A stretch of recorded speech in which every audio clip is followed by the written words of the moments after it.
नमस्कार, सत्यहिंदी.com में आपका स्वागत है। एक नजर अब तक की सुर्खियों पर। हरियाणा में दिल्ली कूच की तैयारियों में लगे किसान नेताओं को पुलिस ने देर रात ही उनके घरों में नजरबंद कर दिया है, जिसको लेकर किसान एकजुट हो गए हैं और विरोध प्रदर्शन कर रहे हैं। इस दौरान पुलिस ने भाकियू शक्ति दल के प्रदेशाध्यक्ष जगबीर घसोला व अन्य पदाधिकारियों को उनके दादरी निवास से गिरफ्तार किया। गिरफ्तारी के विरोध में किसानों ने रोष जताते हुए उनकी आवाज को दबाने का आरोप लगाया। बता दें, पंजाब, हरियाणा और उत्तर प्रदेश जैसे राज्यों के किसान 26 नवंबर को दिल्ली की ओर कूच करेंगे। 500 से अधिक किसान संगठन दिल्ली में आकर कृषि कानूनों के खिलाफ भारी विरोध करने वाले हैं। उसी से पहले किसान नेताओं को गिरफ्तार किया जा रहा है। तेलंगाना की राजधानी हैदराबाद में निगम चुनाव होने वाले हैं, लिहाजा सियासी बयानबाजी भी तेज हो गई है। अब बीजेपी की तेलंगाना राज्य इकाई के अध्यक्ष बांडी संजय कुमार ने कहा है कि बीजेपी को चुनाव जीतने और उसके नेता के मेयर बनने के बाद वो पाकिस्तान के समर्थक तत्वों और रोहिंग्या को भगाने के लिए पुराने शहर पर सर्जिकल स्ट्राइक करेंगे। इससे पहले बीजेपी की युवा मोर्चा इकाई के राष्ट्रीय अध्यक्ष तेजस्वी सूर्या ने ओवैसी को जिन्ना का अवतार बताया था।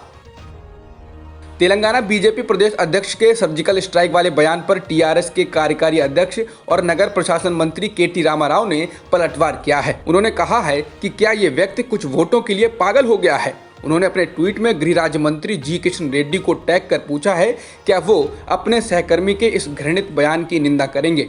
इसके अलावा हैदराबाद से सांसद ओवैसी ने कहा है, लद्दाख स्थित गलवान घाटी में चीनियों पर सर्जिकल स्ट्राइक क्यों नहीं की गई? आप किस पर सर्जिकल स्ट्राइक करना चाहते हैं? चीनी सेना पीएलए ने लद्दाख में भारत का 970 किलोमीटर क्षेत्र घेर लिया है। ये लोग उनका नाम भी नहीं लेते। बिहार विधानसभा स्पीकर के चुनाव में एनडीए के उम्मीदवार विजय सिन्हा की जीत हुई है। इस दौरान महागठबंधन के विधायकों की ओर से चुनावी प्रक्रिया पर सवाल खड़े किए गए और गुप्त मतदान की अपील की गई। वोटिंग ध्वनिमत से कराए जाने पर महागठबंधन के विधायकों ने हंगामा किया और कहा कि विधानसभा अध्यक्ष के चुनाव में मुख्यमंत्री जो सदन के सदस्य भी नहीं हैं, उनके बैठने की कोई परंपरा नहीं रही है। अशोक चौधरी और मुकेश सहनी जो किसी भी सदन के सदस्य नहीं हैं, वो सदन में कैसे बैठे हैं? आरजेडी ने ट्वीट कर कहा कि मुख्यमंत्री नीतीश कुमार समेत कई ऐसे मंत्री हैं जो किसी भी सदन के सदस्य नहीं हैं और वो अपनी ध्वनि से ध्वनिमत को समृद्ध कर रहे हैं। भारत द्वारा 43 और चीनी ऐप्स को बैन किए जाने का चीन ने विरोध किया है।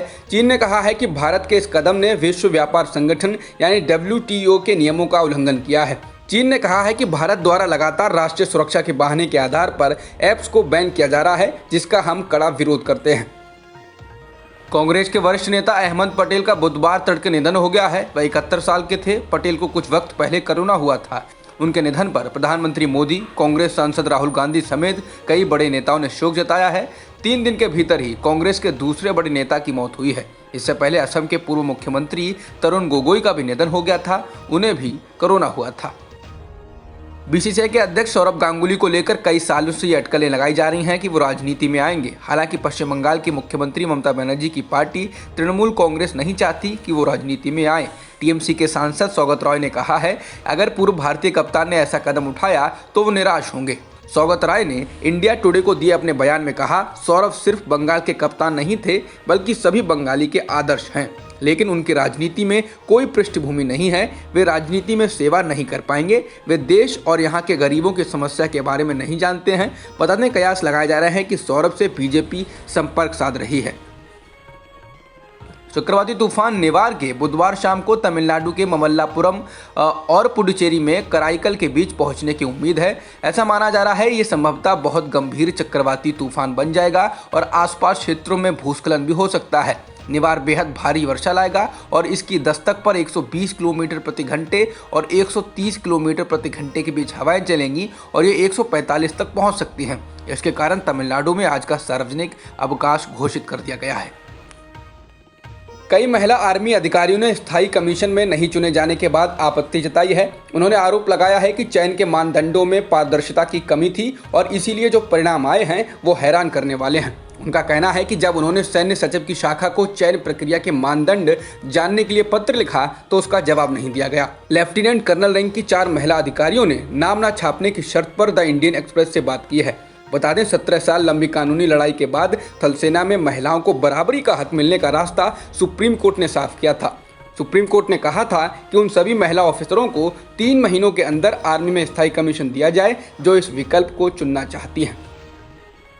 लॉकडाउन के प्रभावों का सामना करने के लिए महाराष्ट्र सरकार ने मुंबई की सेक्स वर्कर्स को हर महीने वित्तीय सहायता और राशन देने का फैसला किया है। इस फैसले के अनुसार मुंबई की सभी 5,600 सेक्स वर्कर्स को हर महीने 5,000 रुपए वित्तीय मदद, 3 किलोग्राम गेहूं और 2 किलोग्राम चावल दिया जाएगा। इसके अलावा जिनके बच्चे पढ़ रहे हैं उनको ऑनलाइन स्टडी में सपोर्ट करने के लिए 2,500 रुपए अलग से दिए जाएंगे। अमेरिका के नवनिर्वाचित राष्ट्रपति जो बाइडेन ने अपनी टीम के 6 महत्वपूर्ण लोगों की घोषणा कर दी है। बाइडेन ने ट्वीट करते हुए कहा है, अमेरिका इज बैक। अमेरिका दुनिया की अगुवाई के लिए तैयार है, वो अपनी जिम्मेदारी से पीछे नहीं हटेगा।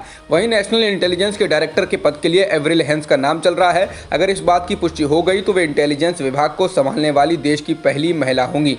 बता दें, डोनाल्ड ट्रंप सत्ता के हस्तांतरण की प्रक्रिया को लेकर सहमत हो गए हैं और सीक्रेट इंटेलिजेंस की टीम उन्हें अब जानकारियां मुहैया करा सकेगी। भारत में एक दिन में 44,376 नए कोरोना संक्रमण के मामले दर्ज किए गए हैं और 481 लोगों की मौत हुई है। इसके साथ ही देश में कुल संक्रमितों का आंकड़ा 92,22,000 के पार हो गया है और मृतकों की संख्या 1,34,000 के पार हो गई है। फिलहाल एक्टिव मामले 4,44,000 के पार हैं। जॉन्स हॉपकिंस यूनिवर्सिटी के अनुसार दुनिया में कोरोना संक्रमितों का आंकड़ा 5,97,00,000 के पार हो चुका है और मृतकों की संख्या 14,09,000 से अधिक हो चुकी है। फिलहाल वर्ल्डोमीटर्स वेबसाइट के मुताबिक 4,15,00,000 से अधिक लोग ठीक भी हो चुके हैं। जॉन्स हॉपकिंस यूनिवर्सिटी के मुताबिक अमेरिका में संक्रमितों की संख्या 1,25,91,000 से ज़्यादा हो गई है और मृतकों की संख्या 2,59,000 से ज़्यादा हो चुकी है। वहीं ब्राज़ील में कोरोना संक्रमितों का आंकड़ा 61,18,000 से अधिक हो चुका है और मृतकों की संख्या 1,70,000 से ज़्यादा हो चुकी है। अब तक की खबरों में बस इतना ही। बाकी खबरों के लिए बने रहिए सत्यहिंदी.com के साथ।